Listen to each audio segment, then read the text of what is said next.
Hello friends, welcome to Bhumika kitchen. ನಾನು ನಿಮ್ಮ ಭೂಮಿಕಾ ಸುದರ್ಶನ್. ಇವತ್ತು ತುಂಬಾ ಸಿಂಪಲ್ ಆಗಿರೋಂಥ ಬ್ಯಾಚುಲರ್ಸ್ ರೆಸಿಪಿ ಅಂತಾನೆ ಹೇಳ್ಬೋದು.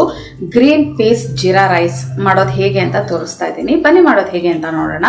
ಸ್ಟವ್ ಆನ್ ಮಾಡಿಕೊಂಡು ಬಾಣಲೆ ಒಳಗಡೆ 3 ಟೇಬಲ್ ಸ್ಪೂನ್ ಎಣ್ಣೆ ಹಾಕಿದ್ದೀನಿ. ಎಣ್ಣೆ ಒಂಚೂರು ಬಿಸಿ ಆಗ್ತಿದೆ. ಹಾಗೆ 1 ಟೀ ಸ್ಪೂನ್ ಅಥವಾ 1.5 ಟೀ ಸ್ಪೂನ್ ಅಷ್ಟು ಜೀರಿಗೆ ಚೆನ್ನಾಗಿ ರೋಸ್ಟ್ ಆಗಲಿ.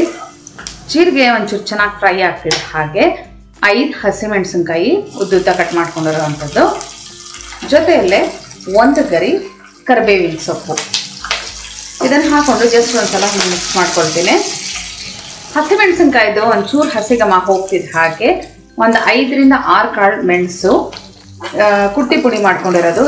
ಯಾವುದು ಫ್ರೈ ಮಾಡಿ ಏನು ಮಾಡೋಕ್ಕೆ ಹೋಗ್ಬಾರ್ದು, ಡ್ರೈ ರೋಸ್ಟ್ ಆ ಥರ ಏನು. ಈ ಎಣ್ಣೆ ಒಳಗಡೆ ಹಾಕಿಸ್ಕೊಂಡು ಈ ಥರ ಬಾಡಿಸ್ಕೊಂಡ್ರೆ ಒಳ್ಳೆ ಟೇಸ್ಟ್ ಬರುತ್ತೆ.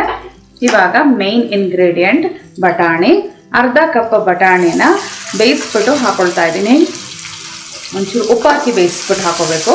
ಎಲ್ಲ ಒಂದ್ಸಲ ಚೆನ್ನಾಗಿ ಮಿಕ್ಸ್ ಮಾಡಿಕೊಂಡು 1 ನಿಮಿಷ ಅಥವಾ 2 ನಿಮಿಷ ಇದನ್ನು ಫ್ರೈ ಮಾಡ್ಕೊಳ್ಳೋಣ. 2 ನಿಮಿಷ ಈ ಬಟಾಣಿನ ಚೆನ್ನಾಗಿ ಫ್ರೈ ಮಾಡ್ಕೊಂಡಿದ್ದೀನಿ.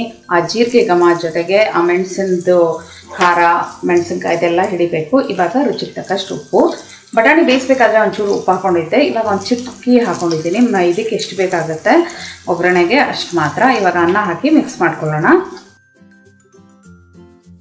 1 ಕಪ್ಪು ಸೋನಾ ಮಸೂರಿ ಅಕ್ಕಿಯಲ್ಲಿ ನಾನು ಹುಡಿಯಾಗಿ ಅನ್ನ ಮಾಡ್ಕೊಂಡಿದ್ದೀನಿ. 1 ಕಪ್ಗೆ 2 ಕಪ್ ನೀರು ಹಾಕ್ಕೊಂಡು.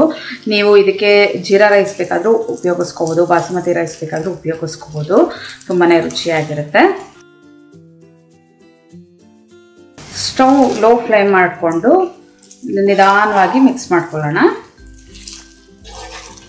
ಲೋ ಫ್ಲೇಮಲ್ಲೇ ಇದನ್ನ ಚೆನ್ನಾಗಿ ಮಿಕ್ಸ್ ಮಾಡ್ಕೊಂಡಿದ್ದೀನಿ. ಅನ್ನ ಕೂಡ ಚೆನ್ನಾಗಿ ಬಿಸಿಯಾಗಿದೆ. ಉಪ್ಪು ಖಾರ ಎಲ್ಲ ಚೆನ್ನಾಗಿ ಹಿಡಿತಿದೆ. ಸ್ಟವ್ ಆಫ್ ಮಾಡ್ತಾ ಇದ್ದೀನಿ. ನೋಡಿದ್ರಲ್ಲ ಎಷ್ಟು ಸುಲಭವಾಗಿ, ಎಷ್ಟು ಈಸಿಯಾಗಿ ಗ್ರೀನ್ ಪೀಸ್ ಜೀರಾ ರೈಸ್ ಮಾಡೋದು ಹೇಗೆ ಅಂತ, ಬಟಾಣಿ ಜೀರಿಗೆ ರೈಸ್ ಮಾಡೋದು ಹೇಗೆ ಅಂತ. ನೀವು ಕೂಡ ಈ ಸಿಂಪಲ್ ರೆಸಿಪಿನ ಒಂದ್ಸಲ ಟ್ರೈ ಮಾಡಿ ಹೇಗಿದೆ ಅಂತ ಕಮೆಂಟ್ ಬಾಕ್ಸಲ್ಲಿ ತಿಳಿಸಿ. ಇವತ್ತಿನ ಈ ರೆಸಿಪಿ ಇಷ್ಟ ಆದರೆ ಲೈಕ್ ಮಾಡಿ, ಶೇರ್ ಮಾಡಿ. ಯಾರೆಲ್ಲ ಇನ್ನೂ ಭೂಮಿಕಾ ಕಿಚನ್ಗೆ ಸಬ್ಸ್ಕ್ರೈಬ್ ಆಗಿಲ್ಲ ದಯವಿಟ್ಟು ಸಬ್ಸ್ಕ್ರೈಬ್ ಆಗಿ. Thanks for watching.